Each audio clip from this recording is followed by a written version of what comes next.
Commissioner today in the state of California, fighting for consumer rights, fighting for equal justice for all, our great Insurance Commissioner, Dave Jones. So here we are in the birthplace of our nation's democracy. And here we are, California's delegation, Donald Trump's worst nightmare. Yes, we brought our M&Ms, our Muslims and our Mexicans, our women, our dreamers, our Black Lives Matter, our Asian Americans, all on the do not touch list. But what we are today is here we come to the place 1776 to today where we are 2016, and we're going to show them what America is going to look like in 2050, 2065. It's where California is today, is where America has been and always will be our future. We're going to show them that together, living, playing, working together, we're the epitome of the American dream. In fact, we are the world's dream. Whether you're from Africa, whether you're from the Middle East, whether you're from Asia, people dream about California. That's why we welcome our immigrants, unlike those who have a different view. Now, I want to talk about what's typically labeled as the first American, Ben Franklin. Because Ben Franklin and Donald Trump would have a tremendous debate today. When we talk about founding of universities, what later became the University of Pennsylvania, or our libraries, or what Ben did, that Ben used to contribute to every single church, regardless of denomination or faith. He was universally respected because he reached out. He understood that people created communities.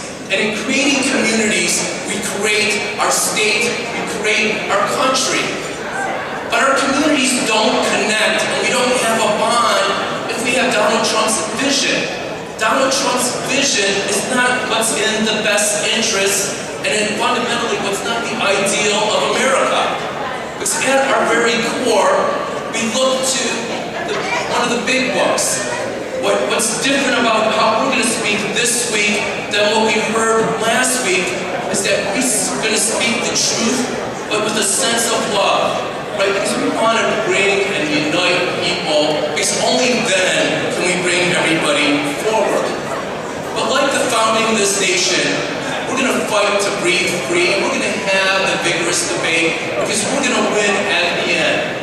America is going through a time of angst for many. Right? It's sort of like at 5 stages of grief. For many, they're in stage 2. They're in anger.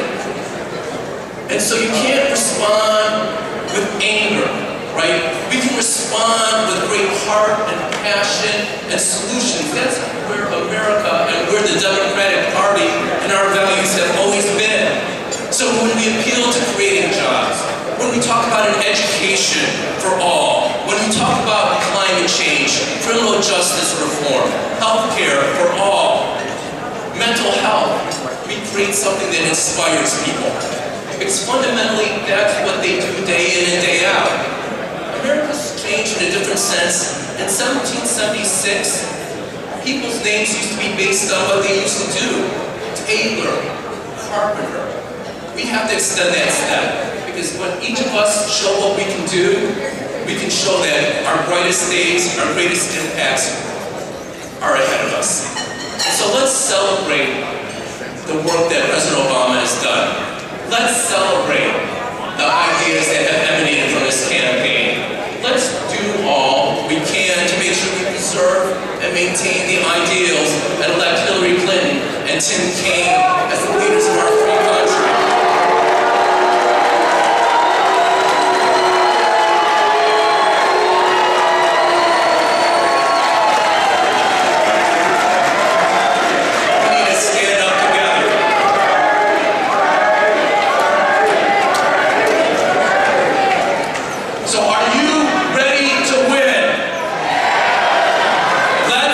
Go win this. Thank you very much, California Democrats.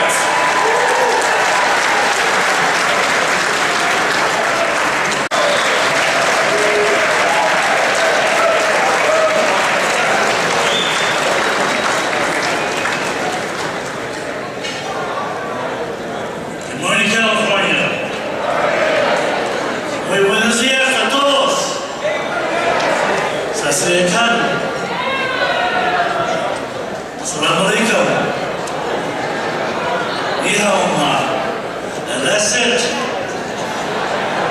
My name is Mike Honer. I'm a Democrat and progressive.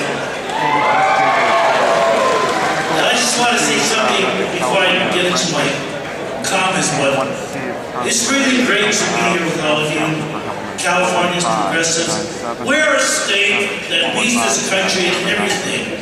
Quality of life, water quality, air quality, cafe standards, everything that this country really needs to have a progressive, high quality of life.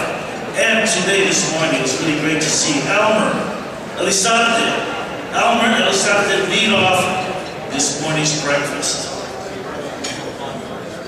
People say, si se puede.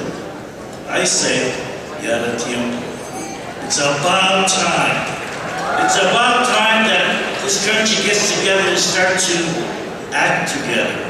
You remember that guy, Sly the Family Stone? What was his favorite? My favorite song was We Are Family. Right? We are family.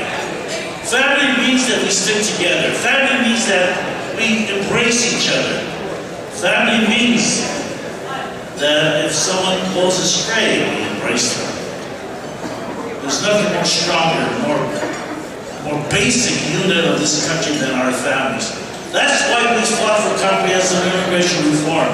That's why we wanted to make sure that we have reunited families. That's what we included in the definition of family. Binational, same-gender couples. Can I hear that? We have to speak up in this country because Donald Trump is saying things that vilify immigrants. He's looking at undocumented immigrants as people that we don't want. I take offense.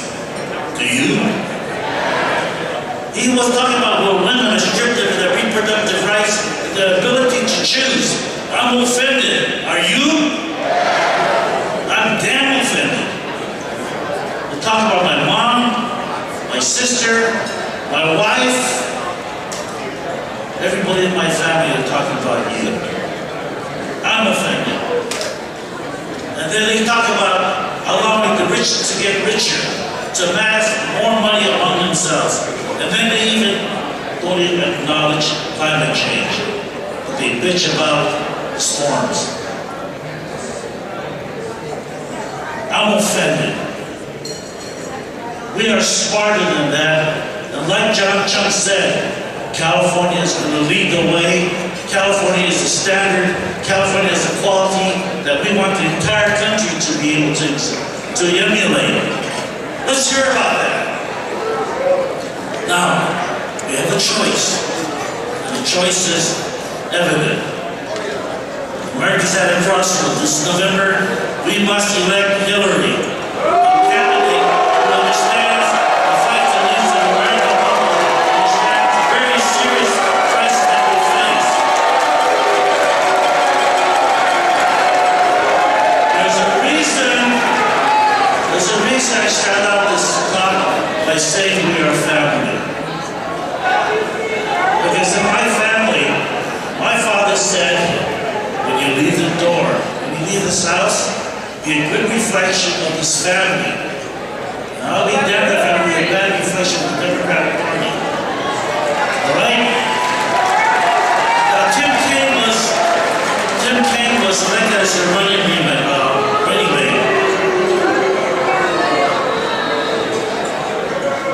Yo conozco a Tim Kaine personalmente.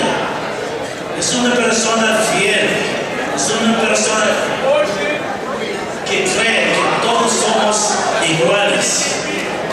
Y con la fluidez del español de Tim, yo sé que nuestros latinos tienen aún más razón para salir a votar.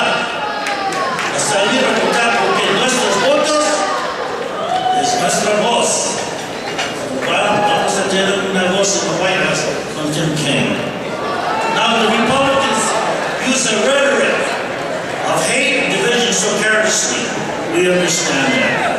We become stronger when blacks and whites and Asian Americans, Native Americans, Latinos, and LGBT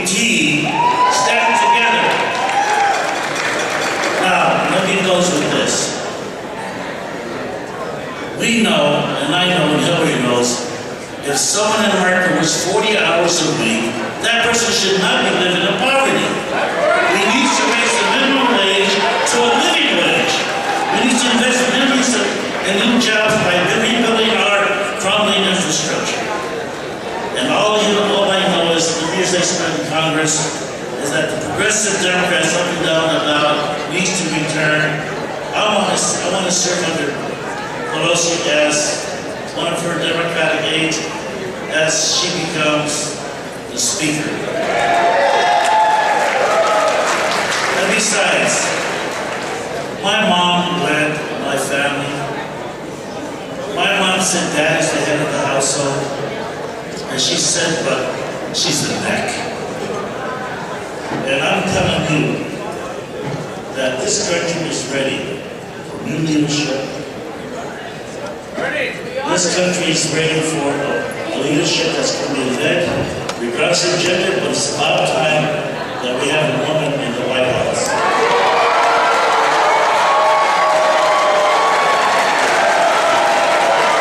And let me close with this. As I started and opening up, we are family. We are family. Are we family? Are we going to stick together? Are we Democrats? Let's keep going.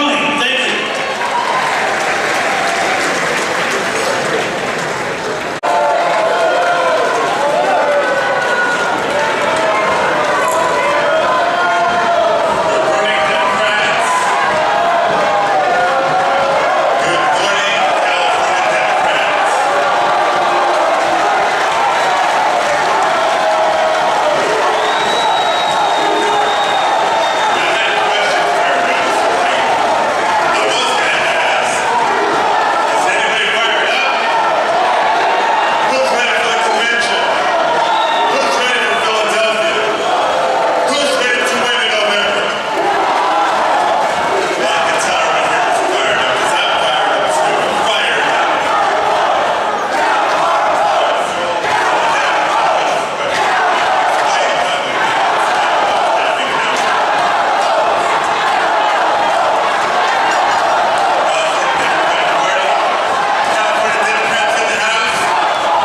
there's fear in me that our country will go backwards. I know that we will all come together to reject this Trump-Pence message in November. Will we do that together? Yes. Well, this election is about our future. It's about a future that we all will be a part of, every one of us. But we've got to work hard. We've got to be able to make it happen. And I will make sure I work with every single one of you to make sure this happens. So this election is about the future of our country, the values that we all have, and I'm so proud to be here this week with our state leaders and our California Democrats. But there's something else that we need to do this November, and it's within our grasp, something that I think if we all work together, we can really accomplish, and that is to return my Congresswoman Nancy Pelosi to the Speaker of the House. That's what we need to do. Can you imagine the direction that we can take in this country, the progress that we can make together with Nancy Pelosi as our Speaker, working with Hillary Clinton? Can you imagine that? Can you imagine a generation of young men and women that include my own two daughters who would be inspired that they can do anything they wish to do in this world? Well, I can tell you that when Speaker Pelosi takes a picture with her interns, unlike Speaker Ryan, they're going to reflect the wonderful diversity and promise of our great country. Yeah, that's a picture that I want to imagine. And can we imagine again and remember what it's like to have a speaker we can be proud of, who represents the best in our country instead of one of them who represents the worst. My fellow Democrats, if you haven't gotten this yet, let me show you mine. Everybody got their hand warmers right here, their wristbands. My fellow Democrats, my fellow Californians, my fellow Americans, it is with great and profound pride that I introduce to you my Congresswoman, my friend, our next Speaker of the House, Nancy Pelosi.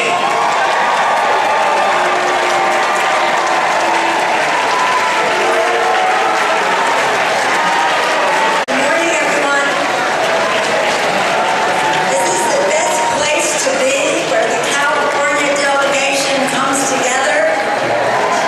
Thank you, Mr. Mayor, for your generous introduction, for pointing out the importance of electing a Democratic Congress in this next election. Thank you for your leadership in San Francisco. Thank you for being a champion on so many causes and for getting the job done. It's an honor for me to be here today, a special honor to be introduced by Mayor Edley. Thank you, Mr. Mayor. How many people are here for the first time to a convention? Beautiful. Welcome to all of you, and thank you for receiving my gift of our LGBT sign of respect. I'm reminded that I will tell some of you who are new that in 1982, many of you were not born yet, but in 1982, in our state convention, at our platform that we put forth over 30 years ago, we had that a family is what a family chooses to be, with respect for the LGBT community. That was 1982. California has always led the way, and we still continue to make this fight, and progress is being made because California does lead the way. Are we proud of our Chairman John Murphy, who decided not to come but gave his credentials to a dreamer, so that a dreamer could be here today? Are we proud of Jerry Brown for being such a positive, progressive leader for change, especially speaking to this convention about climate change? Trump calls climate change a Chinese hoax. He is not unlike the Republicans in Congress who don't believe in science. between Democrats and Republicans. But there's not a dime's worth of difference between Donald Trump and the Republicans in Congress.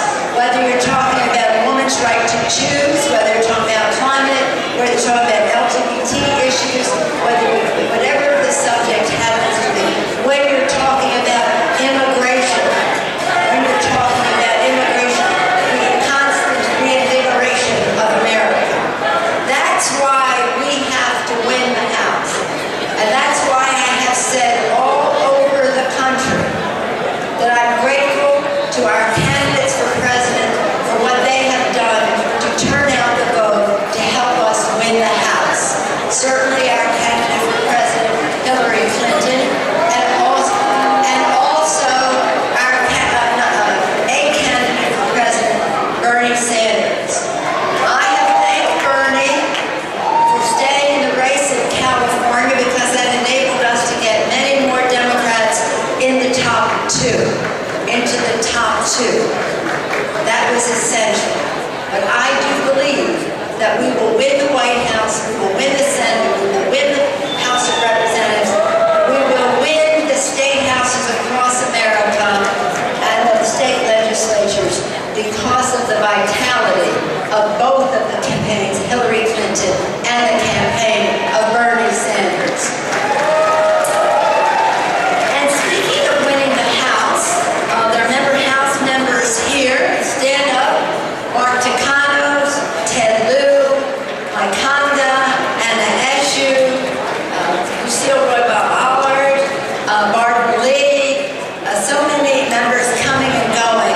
We're very proud of our delegation, but we're also proud of the members that we have to re-elect.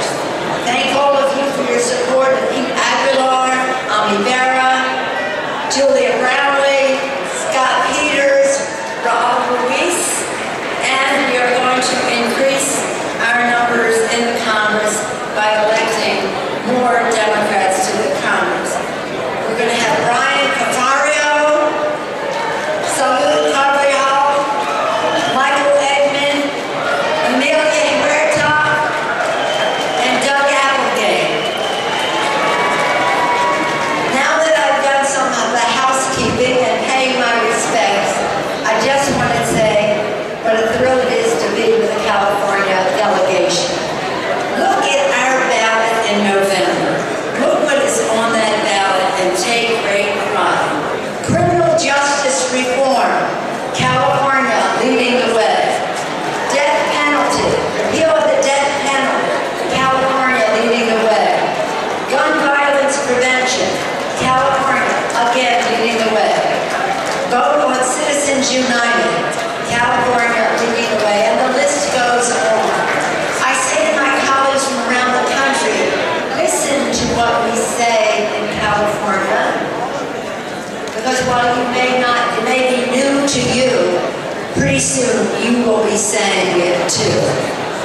Pretty soon we'll be doing it too. And why is it important for us to win this election? Is because we have two different views of our future. Mayor Lee talked about the election being about the future, and indeed it is. We have two different views of respect for working people in our country. Democrats say we have to be strong, it's about security, secure in our military, but we have to be smart and strong, not reckless and rash. Secure in our economy, where we respect the workers of our country and not those who exploit them.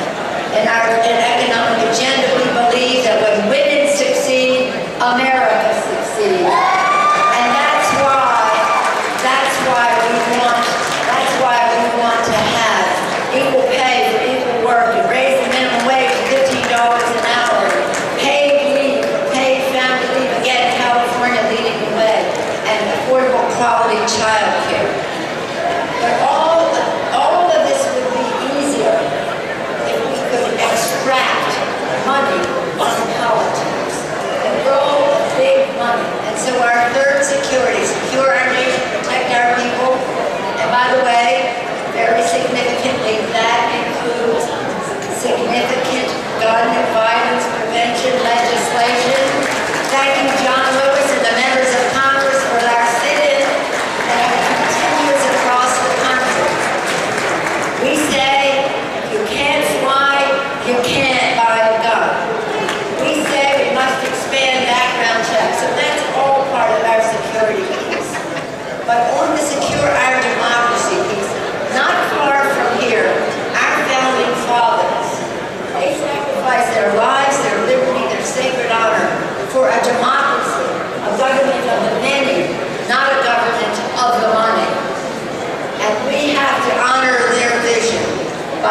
supporting the overturn of Citizens United and empowering small donors in the Democratic Party.